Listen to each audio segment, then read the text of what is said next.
ده كريم التخين مش المريض، ها؟ وده كريم برضه، بس كريم بعد ما بقى فورمه. اول مره قعدت مع كريم وبابا قال لي تحب نروح نحلل؟ قلت له ليه يا انكل؟ هو الولد مريض؟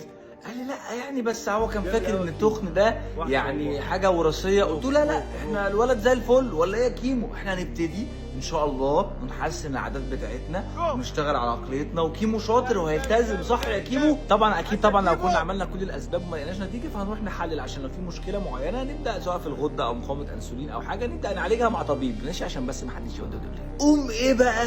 كيمو ما غيرش شكله بس، ده كيمو غير عقليته وغير مستقبله والست اللي هيتجوزها ومستقبل العيال اللي هيخلفها، وغير شغله، يعني حتى شغله هو غيره من قبل ما يعرفه هو ايه اصلا.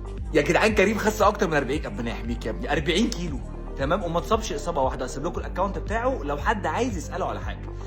اتمنى تكون فهمتوا انا عايز اوصل لكم ايه من الفيديو ده، عشان لو كل ده لو ما فهمتوش تبقى مصيبه.